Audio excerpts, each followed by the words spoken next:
3 दिन के लिए, चिल्ले 4 महीने की बहुत बड़ी बात है। कहा जा रहा हूं, पता नहीं फिर कब आना हो। ये पैसे हैं 30,000 अशरफियां, 30,000 सोने के सिक्के को अशरफी देते। चले गए। 27 साल बाद लौट कर आए हैं। आए तो घर में दाखिल हुए तो एक नौजवान घर के अंदर से निकला। कहा कि मेरी अम्मा तो बहुत पाक और नेक खातून है, आज तक उसने किसी गैर महरम को देखा तक नहीं, ना किसी गैर महरम ने उसको देखा है, तो मेरे घर के अंदर कैसे दाखिल हो रहा है। 2 बाप बेटे लड़ रहे हैं कि भैया ये तो मेरा घर है, बेटा कह रहा मेरा घर है। बहरहाल जब अंदर से बीवी ने आवाज सुनी तो समझ गई कि ये तो मेरा शौहर है। 27 साल बाद आवाज को पहचान लिया। ऐसी होती है सच्ची मोहब्बत। आज हमारी बीवियां मायके चली जाए तो शौहर को भूल जाती है। सही है क्या नहीं? जरा सी गलतियों पर नाराज हो जाए तो सारे एहसान पे पानी फेर दे। 27 साल बाद आए हैं और बीवी ने आवाज पहचान ली है तो मेरे शौहर। पर्दे से निकली, बेटा तू नमाज पढ़ने जा, ये तेरे अम्मा है। अब यहाँ पर बेटे का हुलिया कुछ था, बगैर अमामे के थे। घर में तो इंसान सादा सिंपल ही रहता है ना, टेबल वगैरह बांध के सादा कपड़ों में। जब मस्जिद में गए तो मस्जिद में गुजरा रहता था, अब भी रहता है बाज़ मस्जिदों में, तो उसमें इमाम साहब नमाज से पहले आ जाते हैं, मुताला करते हैं, सुन्नत वगैरह पढ़ते हैं। तो उसी में उनका जुब्बा रखा हुआ था, जुब्बा पहना, अमामा बांधा, मुसल्ले पे खड़े हुए नमाज पढ़ाई। नमाज का टाइम हुआ तो ये भी आ गए पीछे से, और जब नमाज के बाद सलाम फेरा तो हदीस का दर्स देने के लिए खड़े हुए और मसनद दर्स पर बैठे और हदीस का दर्स दिया। तादाद मेरे जहन में नहीं, लेकिन हजारों का मजमा था, हजारों का मजमा था जो हदीस का दर्स सुनने आया था। अब क्या खूबसूरत नौजवान है और क्या हदीस का दर्स दे रहा है। दर्स खत्म होते ही बीवी के पास आए, कहा कि इतनी खुशी हो रही है मुझे उस नौजवान का दर्स सुनकर कि मैं बता नहीं सकता। अच्छा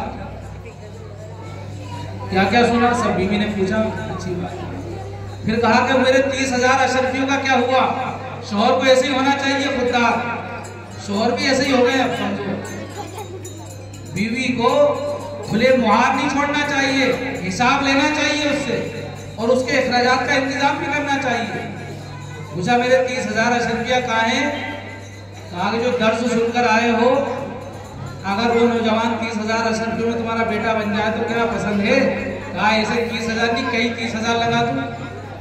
कहा वो तुम्हारा बेटा है, वो 30,000 उसकी तरबियत में लगाए थे।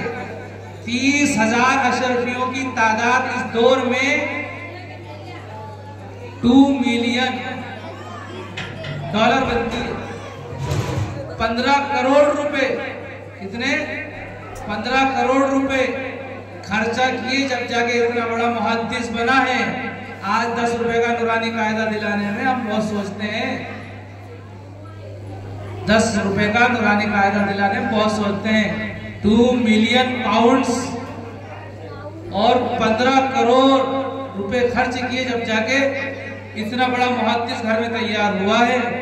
इसलिए दोस्तों बुजुर्गों, रुपया पैसे ये अहमियत की चीज नहीं है। रुपये पैसे को अहमियत मत दीजिए, इल्म को अहमियत दीजिए, इन उलमा का एहतराम कीजिए।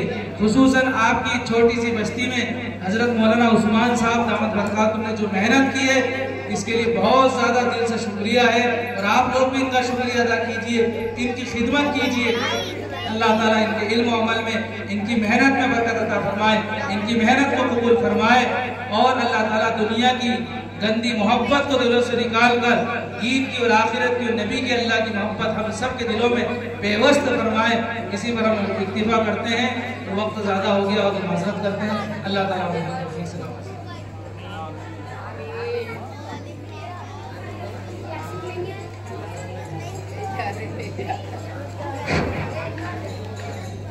हज़रात, जो बच्चे इम्तिहान के अंदर फर्स्ट सेकंड आए हैं, लड़कियों में से लड़कों में से, उनको हज़रत मुफ्ती साहब के हाथ से इनाम दिलवाएंगे इंशाअल्लाह। तो जल्दी जल्दी आ जाएं, वक्त कम है।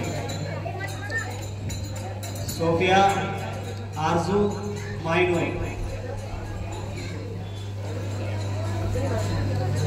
इसमें फर्स्ट आई है आरजू।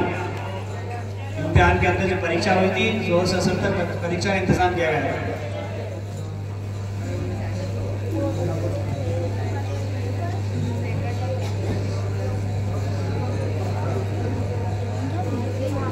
दो में माइनों